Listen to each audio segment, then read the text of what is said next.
네, 오늘은 복음으로 온 열방을 통치하라는 제목으로 하나님 말씀을 선포하도록 하겠습니다. 하나님은 온 우주 만물의 창조주이십니다. 우리 하나님께서 만물을 만드신 목적이 있어요. 동시에 우리 각 사람을 창조하신 분명한 목적이 있습니다. 자, 그렇다면 하나님은 무엇 때문에 온 만물과 또 우리 모두를 창조하셨을까요? 한마디로 우리는 하나님의 기쁨을 위해서 창조되었습니다. 자, 골로새서 1장 16절에 보니까 사도 바울이 이렇게 말하네요. 만물이 그에게서 창조되되 하늘과 땅에서 보이는 것들과 보이지 않는 것들과 혹은 왕권들이나 주권들이나 통치자들이나 권세들이나 만물이 다 그로 말미암고 그를 위하여 창조되었다. 자, 사도 바울이 온 만물의 창조 목적에 대해서 설명을 하면서 그로 말미암았다, proceeding, 하나님으로부터 모든 것이 발출되었다. 동시에 그를 위하여 창조되었다, 이렇게 말을 하고 있습니다. 또 직접적으로 성도인 우리에게도 이렇게 명령을 해요. 자, 고린도전서 10장 31절, 우리에게 주어진 명령입니다. 우리 다 같이 읽을까요? 시작. 그런즉 너희가 먹든지 마시든지 무엇을 하든지 다 하나님의 영광을 위하여 하라. 아멘. 자, 너희가 먹든지 마시든지 무엇을 하든지, 무슨 말입니까? 우리의 삶의 모든 양태들, 우리가 행하는 모든 언행들을 통해서 다 하나님의 영광을 도모해야 된다. 하나님의 영광이 바로 너희의 목적이 돼야 된다. 이렇게 가르쳐주고 있는 거죠. 자, 내가 살아서 숨을 쉬며 살아간다라고 하는 것이 어떤 의미가 있는가? 나를 살게 하시는 하나님의 목적이 있음을 의미하는 거예요. 나를 존재하게 하시고 또 내 인생길을 여기까지 인도해 주시고 또 지금 이곳에 서 있게 하신 목적이 있음을 의미하는 것입니다. 그런 의미에서 사람은 두 종류의 사람이 있다라고 말할 수 있어요. 하나는 나를 위해 사는 사람이 있고 또 다른 하나는 하나님을 위해서 사는 사람이 있습니다. 자, 그렇다면 하나님의 영광을 위해서 사는 사람은 어떠한 사람을 말할까요? 하나님이 기뻐하시는 일, 또 하나님이 좋아하시는 일에 집중하는 사람이에요. 모든 인생의 시간과 공간, 그리고 만나는 모든 환경들 속에서 과연 하나님의 가장 큰 관심은 무엇일까 질문을 던지고 생각하면서 그것을 위해서 사는 사람입니다.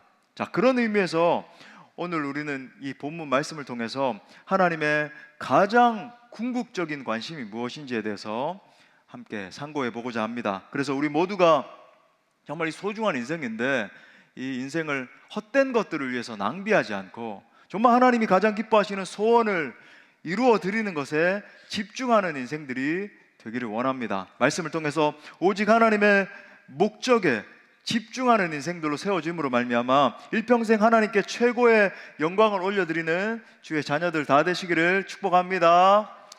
크게 두 가지로 살펴보겠습니다. 첫 번째는 하나님은 우리 모두를 문화 변혁자들로 부르셨습니다.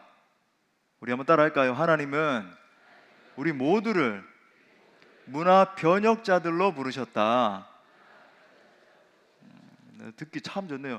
우리 모두를 할 때 사투리까지 여러분이 다 따라하시고 참 그죠? 9절에 보니까 우리 읽진 않았지만 내가 철장으로 그들을 깨뜨리며 질그릇같이 부수리라 하시도다, 이렇게 말씀합니다. 자, 하나님이 우리에게 주신 통치권에 대해서, 다스리는 권세에 대해서 설명을 하면서 특히 깨뜨리고 부수어야 된다, 이런 말씀을 하세요.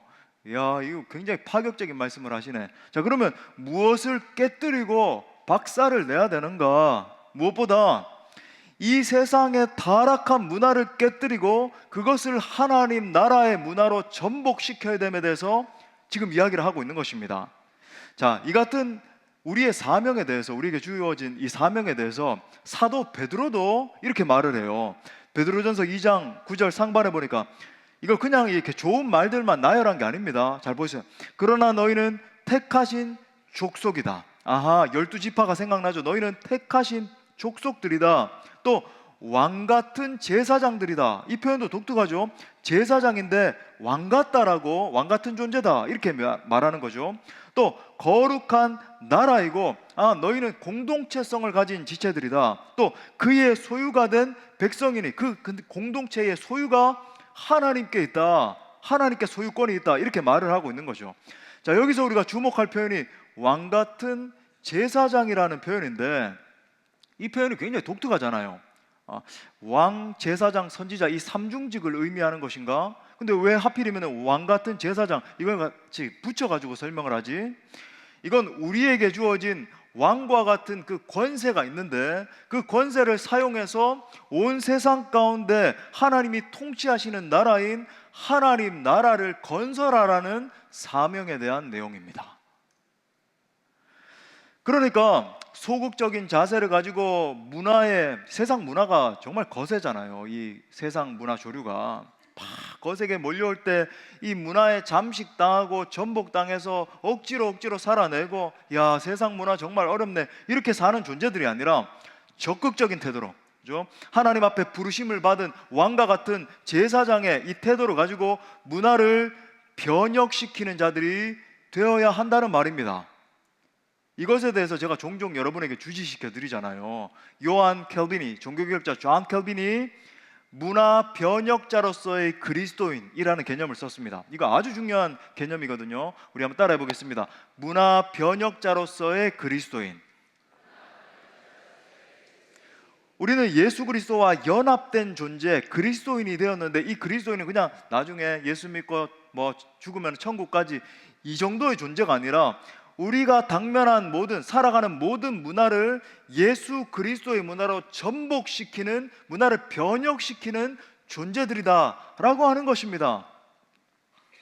그러고 보면 이 세상을 관찰해 보십시오. 이 세상에는 참 좋은 문화들도 있지만은 나쁜 문화들이 정말 많다는 것을 볼 수 있습니다. 하나님을 대적하고 진리를 거스르고 악을 조장하는 문화들이 너무나 많은데, 그것을 적극적으로 거부하고 대적해야 된다는 거죠. 전복시키기 전에 가장 먼저는, 그죠? 거부해야 된다는 거예요. 여러분이 가셔서 저 뭐 교보문고나 이런 데 책들 한번 보십시오. 또 세상의 음악, 컨텐츠들, 예술, 미디어, 대중문화 등, 제가 옛날에 토론토에 있을 때 제 제자 가운데 하나가 그 토론토에서 아주 유명한 그 미대에 나왔어요. 졸업 전시회 한다고 해가지고 갔거든요. 근데 이제 최우수작들 해가지고 막 걸어 놓고, 저는 이제 제 제자가 한 작품이 제일 좋아 보이더라고요. 그래서 한참을 감상을 하고 있는데, 여러분 최우수 작품들 하면서 이렇게 딱 걸어 놓은 거 이렇게 보면 얼마나 음란하고 끔찍하고 이 뭐 기괴한지. 이 영감의 출처가 거룩하고 정결하고 선함을 발출하고 이런 게 아니라 아주 막 복잡하고 음란하고, 그죠, 더럽고 이런 거예요. 또 여러분 세상 미디어 콘텐츠, 대중문화 등 안에 얼마나 이 어두움의 영역들이 숨겨져 있는지 모릅니다. 제가 말씀드렸잖아요. 그 유튜브도 뭐 말할 것도 없고, 넷플릭스, 뭐 젊은이들 많이 보는, 그죠? 뭐 디즈니 플러스, 이런데 콘텐츠가 의도적으로 하나님의 창조 질서를 대적하는 그런 콘텐츠를 이제 어떤 요소라든지 거기에 등장하는 인물이라든지 심어 놓는 거 아십니까? 여러분들 영어 공부하면서 많이 봤던 How I Met Your Mother, 그죠? 뭐 이런 거 보면은 항상 정상적인 가족들 가운데 그 끄트머리에 동성애자들을 딱 갖다 놔요. 그 반복적으로 그런 에피소드를 막 보게 하면서 이게 마치 정상적인 것처럼, 그죠? 막 NCIS 뭐 이런 뭐 미드들 이렇게 보면 얼마나 폭력적이고 끔찍하고 하나님의 창조 질서를 대적하는 막 트랜스젠더 이런 사람들이 그 주인공으로 한 명씩 딱 껴져 있고, 그걸 반복적으로 노출함을 통해 이건 정상이야, 이런 걸 추구해야 돼, 이것이 바로 너희들이 꿈꾸고 있는 자유야 라고 하는 것을 사단 마귀가 계속 심겨주는 거죠. 특히 이 시대는 마지막 시대이기 때문에 이 세상 문화가 얼마나 폭력적이고 선정적이고 음란한지 모릅니다. 또 우리가 경계해야 되는 것이 이 물질주의 아니겠습니까? 이 세상 가운데 우리 특히 한국은 이 물질주의가 너무나 강하기 때문에 더 좋은 어떤 것들, 소유물들, 그죠? 사람들이 들고 다니는 것들, 그런 것들을 바라보면서 대부분의 사람들은 상대적인 박탈감을 느끼게 되고 각종 우울증과 정신병이 만연한 거예요. 그러니까 여러분이 실제로 이 세상의 어두움의 문화에 점점 더 깊이 들어가면 들어갈수록 느껴지는 것이 무엇인가? 정신적인 공황 상태를 맞이하게 되는 것입니다. 마음의 허무함을 달랠 길이 없는 것, 뭐 말할 것도 없고, 그죠? 점점 정신을 파괴하고 사람들의 정말 인간다움을 무너뜨리는 것을 여러분이 경험하게 돼요. 사랑하는 성도 여러분, 성도는 아무 생각 없이 세상의 유행과 사조에 끌려다녀서는 안 되는 것입니다. 가나안에 입성한 이스라엘 백성들의 가장 큰 실수가 여러분 무엇이었습니까? 그들은 용맹하게 찬송을 부르면서 가나안 땅을 정복했지만 가나안 땅에 있었던 이 세속적인 문화에 잠식되어 버린 거예요. 지도자인 여호수아가 죽자 이스라엘의 신앙이 급속도로 무너지기 시작했습니다. 영적인 분별력이 없으니까 세상 문화에 잠식된 거예요. 여러분, 그리스도인은 이 세상의 문화에 압도되어서 잠식돼서 무너지는 존재들이 아니라 오히려 그 영역을 하나님의 나라의 가치로 정복하는 자들이 되어야 될 줄 믿습니다. 먼저는 여러분이 속한 가정에서부터 출발하셔야 됩니다. 그렇죠? 직장에서부터 출발하셔야 돼요. 그 가운데 그리스도의 가치가 통치하는 그런 어떤 문화가 형성되도록 하셔야 됩니다. 우리 아이들 가르치고, 그죠? 아이들에게 어떤 가치관을 심어주고 대화를 할 때 아이들 너무 시끄럽구나, 그냥 컨텐츠 하나 틀어주고 계속 너 이거 봐, 여러분, 그러면 큰일 납니다. 여러분, 아이들 뇌 다 망가지고 세상 문화, 세상의 어떤 사람들이 주입하는 그런 어떤 지식에 완전히 매몰되게 되고, 정말 하나님의 말씀을 어떻게 하면 조금이라도 심겨줄 수 있을까? 우리가 말씀 묵상 운동, 또 말씀 암송 운동 하는 목적이 거기에 있잖아요. 우리 주일학교 아이들도 우리가 암송하는 이 암송 구절 계속 52구절 반복하면서 암송하고 있거든요. 어떻게 해서든지 말씀을 그저 주입해주고 말씀으로 이 아이들이 가치관을 형성할 수 있도록. 더불어 우리 여기 이제 젊은 청년들도 많이 있고 우리 자녀들 지금 예배드리고 있는데, 우리 자녀들 가운데도 정말 이 세상의 문화를 변혁시키는 문화 변혁자들이 나와야 됩니다. 이번에 개봉된 영화 킹 오브 킹스가 정말 좋은 예인 것 같습니다. 현재까지 보니까 약간 110만 명 정도가 관람을 했는데 역대 한국 애니메이션 역사상 3위라고 그래요. 라고 하는데도 별로 놀라지도 않으시고, 여러분, 예수님의 일대기를 그린 여러분 영화가 역대 애니메이션 역사 3위라니까요. 좀 엄청난 일이 일어난 겁니다. 자, 그런데 어떤 정말 막 선한 일을 하더라도 소위 우리 흔히들 젊은이들 헤이럴 그러잖아요. 이 비판자들, 조롱하는 자들이 있는 것을 보는 거예요. 어떤 사람은 그저 참 이렇게 감사함으로 이렇게 감상하는 게 아니라 요 조그만 걸 끄집어내가지고, 이 영화에서 어떤 사람이 이렇게 말하더라고요. 예수님의 신성에 대한 강조가 좀 부족했다 말하는 겁니다. 그러니까 하나님의 아들 이런 표현이 많이 나오는데, 이 표현도 얼마나 아름다운 표현이고, 하나님의 아들이라고 하는 것은 여러분 하나님의 신성을 지닌 존재라고 하는 삼위일체적인 또 개념이 있다고도 볼 수 있잖아요. 근데 하나님의 아들보다 직접적으로 Savior, 구원자다라고 하는 것을 더 강조했어야 된다 이렇게 말하는 거예요. 그러면 영화 감독에게 이야기할 게 아니라 이 원작자인 찰스 디킨스한테 얘기해야지. 이미 그저 100년 전에 죽었는데 여러분, 찰스 디킨스도 이제 신실한 그리스도인이었습니다만은 아무튼 그가 이제 어떤 구현하고자 하는 문학적 목적이 있었을 거 아니에요. 그런 걸 고려하지 않고 얼마나, 또 어떤 사람은 예수님의 구원의 의미를 좀 더 부각시켰어야 된다. 저는 베드로가 물 위를 걷다가 이렇게 빠졌을 때 예수님이 건져내시는데, 건져내시면서 자기는 물 안속으로 들어가고 베드로를 위로 옮기시는 그 장면 있잖아요. 저는 거기서 십자가의 의미를 느꼈거든요. 아, 예수님은 당신을 포기하시고 베드로를 건져내시는데 그게 바로 구원의 의미다. 이런 것들을 느끼지 못하고 막 그렇게 비난하고, 또 어떤 이는 예수님의 얼굴색을 실제 유대인들처럼 좀 더 황토색으로 표현을 했어야 된다. 이런 사람들의 말처럼 여러분, 한 편의 영화가 모든 것을 다 담아내고 모든 요소를 정말 한치의 오차도 없이 완벽하게 구현할 수 있다면 뭐 얼마나 좋겠습니까만은, 저는 개인적으로 이 킹 오브 킹스 너무 좋은 시도였다라고 생각을 해요. 예수님의 공생애를 담아내려고 하는 그 시도도 정말 좋았고, 완성도도 여러분 보셨겠지만 탁월했습니다. 물론 대사에서 조금 더 성경의 대사를 완벽하게 이렇게 재현했으면 뭐 나았겠다 이런 생각도 하지만은, 근데 어린이들을 위한 컨텐츠잖아요. 그러니까 어린이들이 알아먹을 수 있는 언어로 조금은 이렇게 의역한 부분들도 있는데, 그런 걸 고려하면은 대사라든지 영상이나 전체 스토리 같은 것들도 저는 너무 좋았습니다.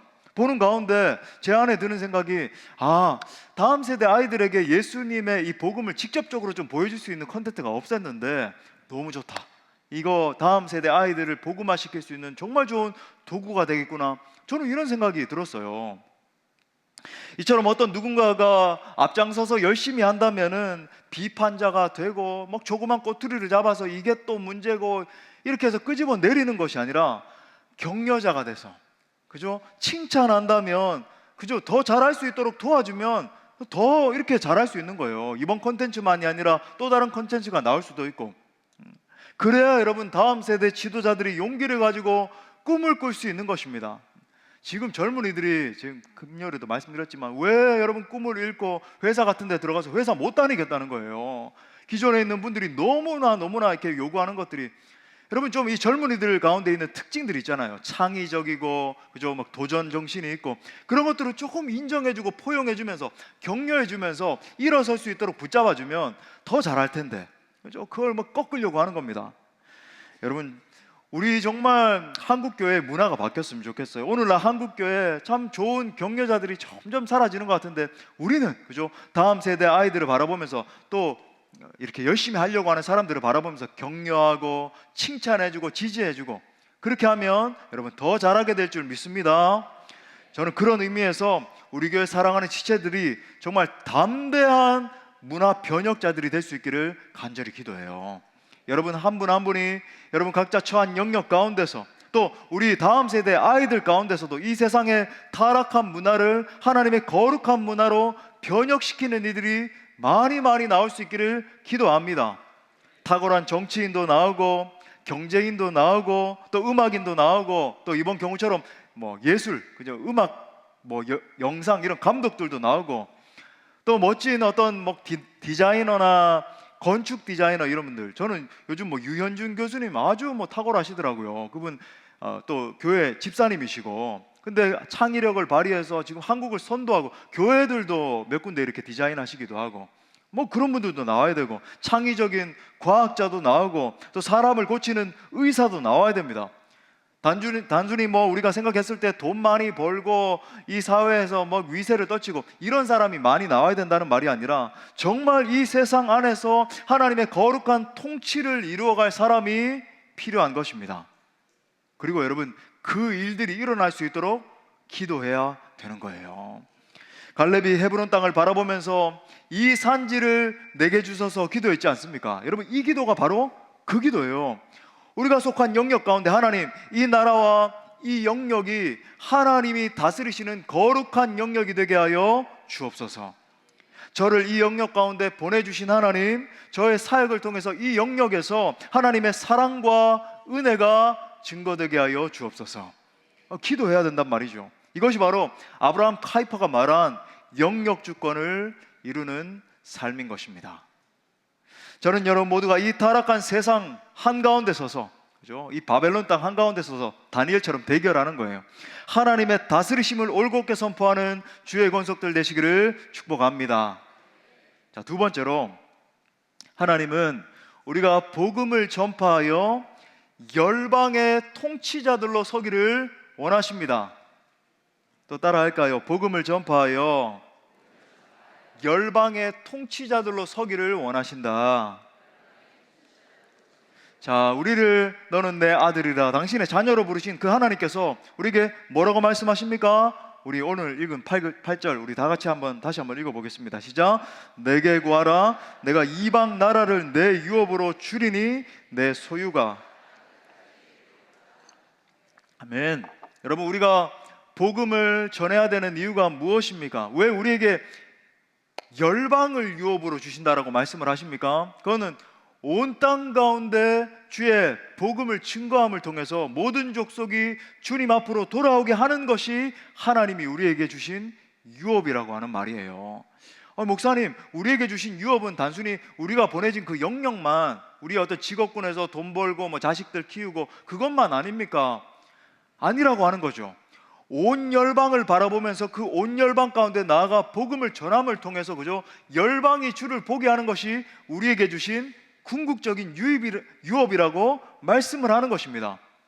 그 우리 예수님이 직접적으로는 또 이렇게도 말씀하셨어요. 마가복음 16장 15절부터 16절에 보니까 또 이르시되 너희는 온 천하에 다니며 만민에게, 그죠? 만민에게 복음을 전파하라. 믿고 세례를 받는 사람은 구원을 얻을 것이요 믿지 않는 사람은 정죄를 받으리라.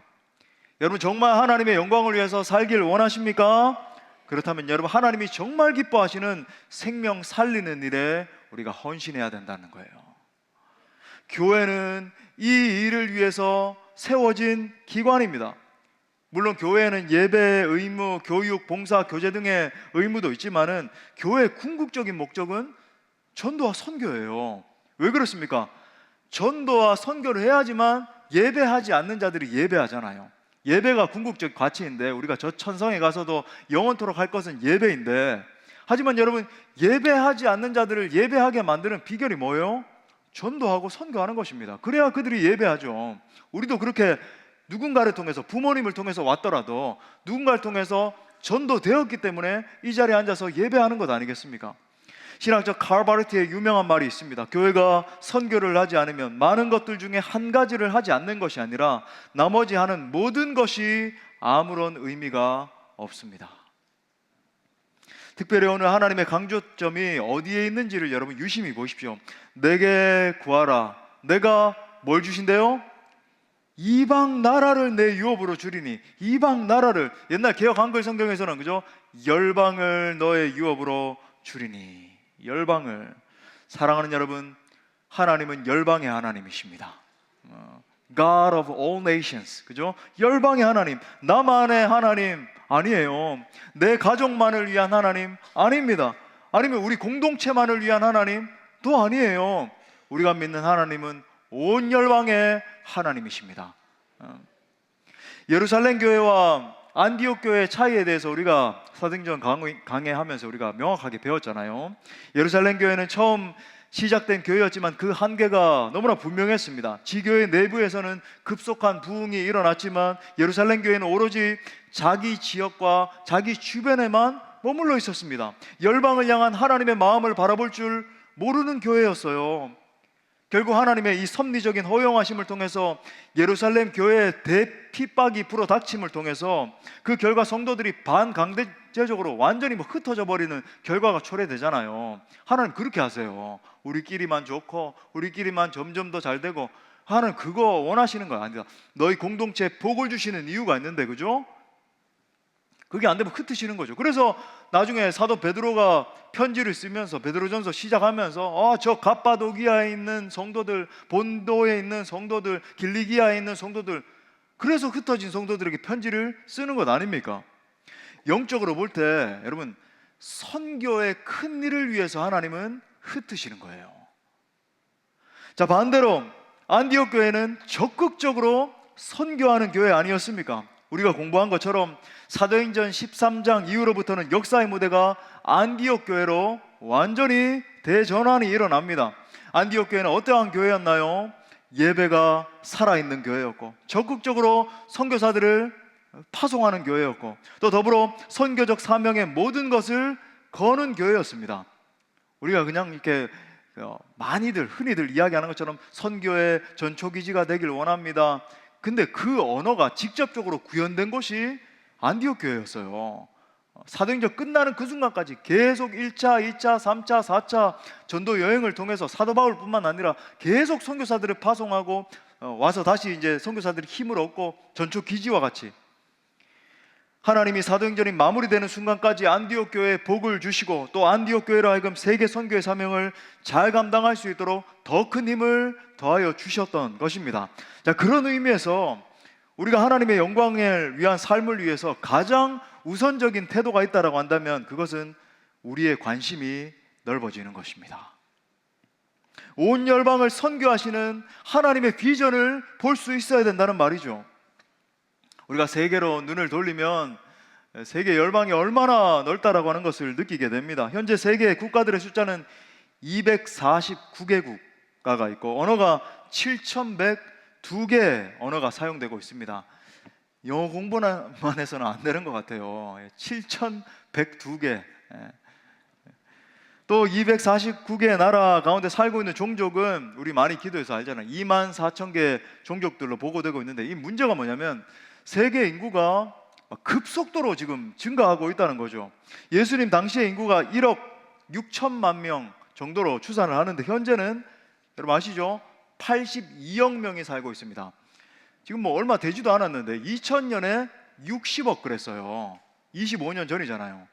물론 그 이후에 태어나신 분들도 계시지만, 그렇죠? 25년 허간에 지금 22억 명이 늘었어요. 우리 또 계속 기도하면서 집중하기에 있기 때문에 잘 알고 있지만, 그 중에 복음을 한 번도 들어보지 못한 UUPG, 즉 복음화율 0.1% 미만 지역은 4,800개가 남아 있습니다. 여기서 남아있는 4,800개의 미전도 종족의 대부분은 무슬림 교도들이나 힌두 교도들이에요. 그 대부분의 지역이, 그죠, 제일 많은 사람들이 있는 곳이 북인도, 우리가 가는, 그 다음에 이제 네팔, 미얀마, 인도네시아, 거기 무슬림들이 많죠. 2억 3천 명 이상 있는데, 그 다음에 중동 지역, 무슬림들이 가득한 그 지역입니다. 잘 아시는 것처럼 이 지역의 인구 증가 속도는 우리의 상상을 뛰어넘습니다. 현재 전 세계 무슬림 인구는 최근 10년 안에 약 3억 5천만 명이 불어나서 현재 20억 3천만 명에 달하고 있습니다. 힌두교 인구도, 힌두교가 이제 대부분 인도 그리고 그 주변에 파키스탄, 네팔 이쪽에 있다 보니까 인구 증가로 인해서 현재 11억 1,700만 명을 넘었습니다. 여러분, 교회가 전도와 선교에 더 힘을 내고 여러분 약진해야 되는 이유가 바로 여기 있는 것 아닙니까? 이러한 상황 속에서 우리는 신학자 에밀 브루너의 말을 다시 기억할 필요가 있습니다. 불꽃이 없으면 불이 존재할 수 없는 것처럼 선교가 없다면 교회는 존재할 수 없습니다. 많은 사람들이 이 시대 상황을 바라보면서 이 시대에 전도하는 것은 불가능하다라고 이야기합니다. 아니, 우리 이 자본주의 사회에서 우리 가족 건사하는 것도 힘들고 먹고 살기 힘든데 무슨 선교를 합니까? 비아냥겨르는 사람들도 있어요. 또 이 핑계 저 핑계 대면서 내가 언젠가는 한번 선교지 가보겠지, 이렇게 생각을 하면서 그죠? 하나님이 주신 기회의 때를 다 놓치면서 세월을 낭비하는 사람들이 있는 것을 보게 됩니다. 여러분, 그렇게 생각하면 그 어떤 때를 맞이하더라도 전도와 선교는 불가능한 거예요. 언제 하겠습니까? 80년 인생, 90년 인생 사는 동안 언제 복음 전하겠어요? 여러분, 그런 비판적인 생각에 갇혀있고 온갖, 그죠? 부정적인 생각 가운데 핑계를 대면서 복음을 전하지 못하는 진짜 이유가 뭐예요? 복음이 그 사람의 심령을 정말로 관통하지 않았기 때문에 그렇습니다. 우리가 남자, 여자, 사랑에 빠지기만 해도, 그 사랑이 내 심령을 관통만 해도 모든 것을 다 던질 것처럼 우주 끝까지라도 가서 고백 안 하겠어요. 근데 여러분, 왜 우리가 이 핑계 저 핑계 대면서 어떻게 되겠지? 보지 않아서 그래요. 복음이 정말, 복음의 영광을 아직까지 내가 보지 못한 것입니다. 예수 그리스도께서 날 위해서 어떻게 존귀한 보배 피를 흘려주셨는가 진짜 만나지 못한 거예요. 잃어버린 영혼들이 지금 어떠한 상황에 처해 있고 저들이 복음을 알지 못해서, 그죠? 우리가 가는 북인도나 네팔, 미얀마 이런 지역들은 0.1%, 1000명 중에 한 명도 없어요. 가면 아무도 예수님을 듣지도 못했다라고 하는, 예수 맛이 들어봤습니까? 물어보면 아무도 못 들어봤다는 것을 여러분이 발견하고 엄청 놀라게 되게 돼요. 그 영혼들을 가만히 내버려 두면 여러분 어떻게 돼요? 지옥 형벌을 면할 길이 없는 것입니다. 우리가 정말 열방에서 이 복음의 복자도 모르고 죽어가고 있는 영혼들의 신음소리를 듣는다라고 한다면 그 영혼들에게 가서 복음을 전하지 않을 수 없는 것이죠. 저는 여러분 모두에게 부디 잃어버린 영혼들을 향한 아버지 하나님의 마음이 부어지게 되시기를 기도합니다. 또한 여러분, 우리의 시야가 넓어지는 것뿐만 아니라 우리의 기도가 커져야 되는 거예요. 오늘 말씀에서도 하나님이 뭐라 그래요? 내게 구하라 그러시잖아요. 여러분, 내게 구하라는 게 무슨 의미예요? 기도하라는 거예요. 무엇을 구하라 그러십니까? 내가 이방 나라를 내 유업으로 주리니, 열방을, 그죠? 내 소유가 땅 끝까지 이르리로다.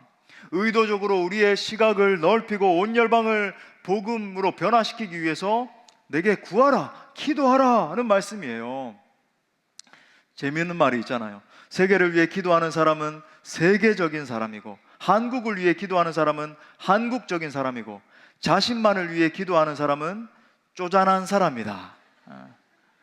우스운 말 같지만 여러분 정수가 들어있다고 생각해요. 여러분, 기도는 전도와 선교의 동력입니다.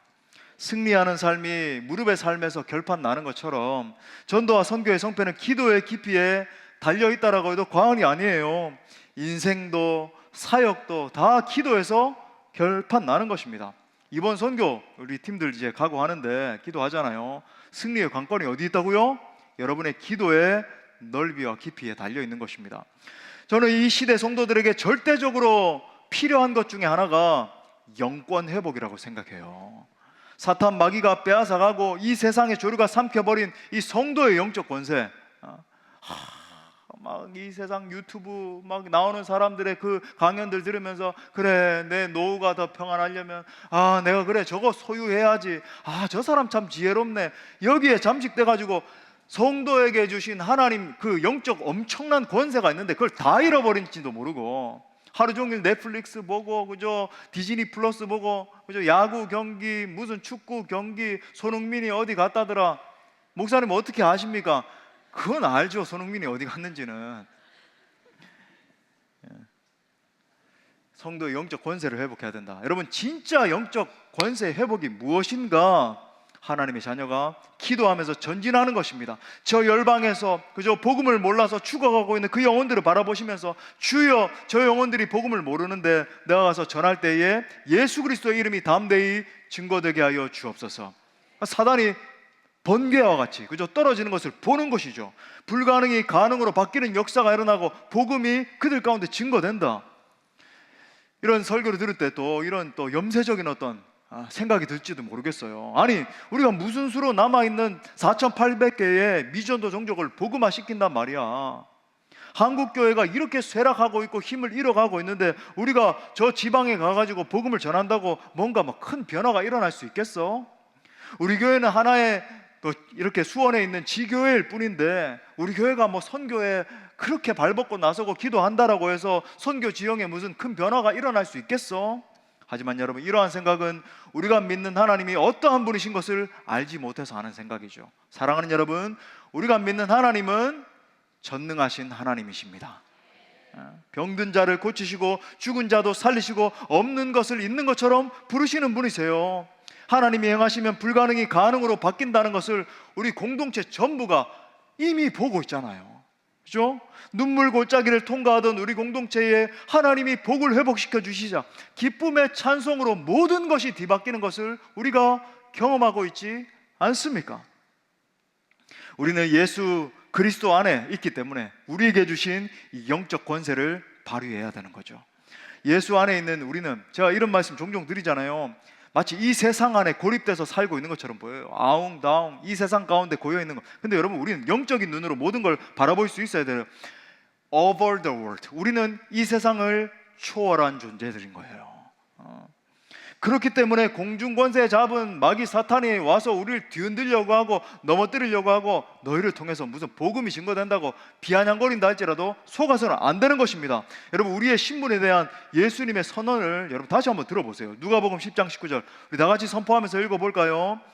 시작. 내가 너희에게 뱀과 전갈을 밟으며 원수의 모든 능력을 제어할 권능을 주었으니 너희를 해칠 자가 결코 없으리라. 아멘. 여러분, 이 말씀은 단지 추상적인 선언이 아닌 것입니다. 실제로 우리가 예수님을 믿고 예수님을 따르기로 작정한 제자가 됐다라고 한다면 모든 능력을 제어할 권능을 주셨다. authority, 그죠? 영적인 파워를 주셨다라고 말씀하는 겁니다.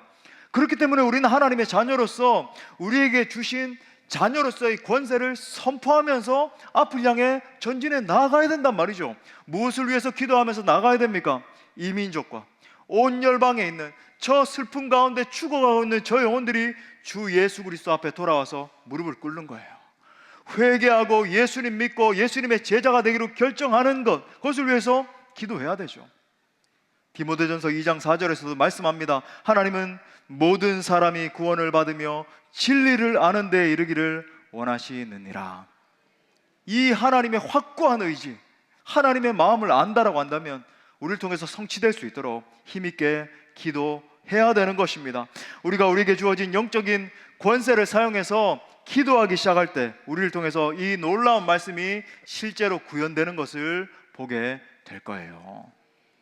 우리 모두에게 동일한 하나님의 마음이 부어짐으로 말미암아, 저의 기도 제목이에요. 우리 공동체에 두 마음, 세 마음, 두 비전, 세 비전이 있어서 되겠습니까? 아니요. 부족하지만 지도자인 저를 통해서 그죠? 선포되는 이 비전, 한 마음을 삼으로 말미암아 온 열방의 구원을 위한 이 귀한 사역에 우리 모두가 한 분도 빠짐없이 동일하게 쓰임 받게 되시기를 간절히 기도합니다. 말씀의 결론을 맺겠습니다. 신학자이자 미래학자인 레너드 스위스는 그의 책에서 이렇게 말합니다. 오늘날 교회의 가장 커다란 죄는 커미션도 오미션도 아닙니다. 그것은 no mission, 즉 선교하지 않는 것입니다. 선교는 예수님의 가장 핵심적인 명령이기 때문에 그것을 지키지 않는 것이 가장 큰 죄라는 말이죠. 이번에도 감사하게 우리 공동체 80명 이상의 지체들이 이 민족과 온 열방을 품고 나가게 됩니다. 겨울 선교 등을 합치면은 매년 100명 넘는 지체들이 선교에 동참하고 있습니다. 또 해를 거듭할수록 감사한 것은 이 행복한 사람들의 축제를 통해서 전도에 동참하는 분들도 더 많아지고 있어서 감사해요.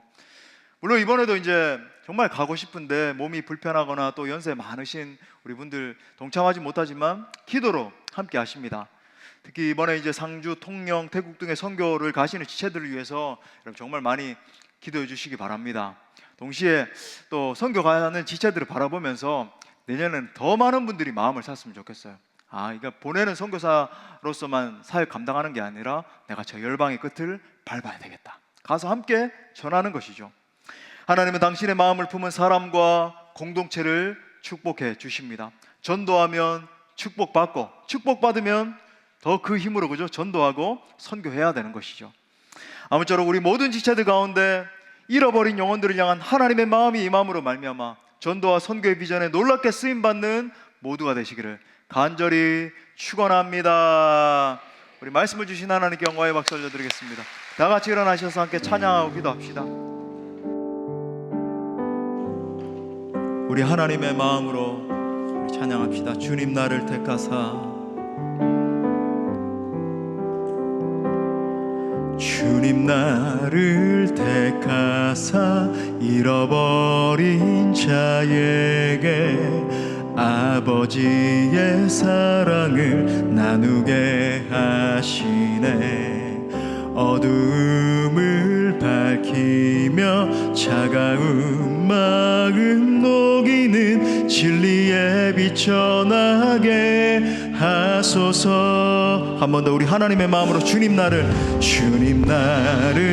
택하사 잃어버린 자에게 아버지의 사랑을 나누게 하시네.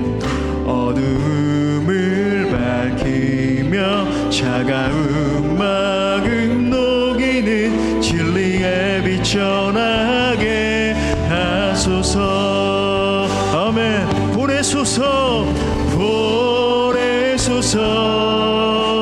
시련이 찾아올 때도 주님의 눈물 기억하게 하소서. 보내소서 주께서 가신 길을 나도 걸어가게 하소서.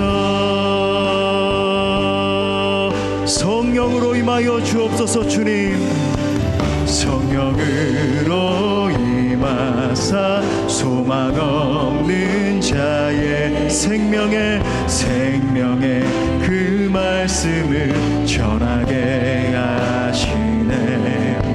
목자 없는 양같이 방황하는 저들에게 주의 사랑 전하게 하소서. 우리 선포합시다. 보내소서 시련이 찾아올 때도 주님의 눈물 기억하게 아멘. 보내소서 주께서 가신 길을 나도 걸어가게. 하나님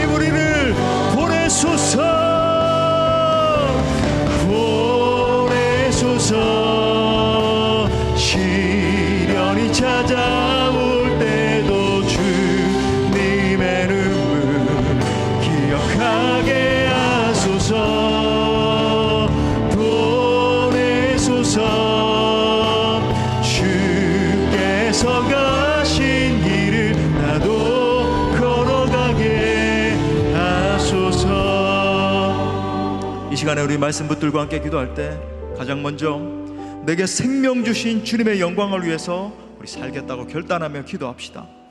나를 살리시기 위해서 예수 그리스도께서 존귀한 보배 피를 흘리셨는데 그 복음을 전하는 사명을 위해서 내 남은 생애를 드리겠다고 우리 기도합시다. 나아가 이번 국내와 해외 선교팀을 위해서도 함께 기도합시다. 살아계신 하나님, 이번 선교를 통해서 사망의 그늘에 앉아있는 불쌍한 영혼들이 돌아오기를 원합니다. 복음을 모르는 그 불쌍한 영혼들이 복음을 듣고 회개하고 예수 그리스도를 영접하는 역사가 일어나게 하여 주옵소서. 주님, 선교 현장 가운데 권능으로 임하여 주옵소서. 모든 팀원들, 모든 현지에 있는 사역자들, 모든 성도들에게 강하게 임하여 주옵소서. 역사가 일어나게 하여 주옵소서. 우리 동성으로 기도합시다.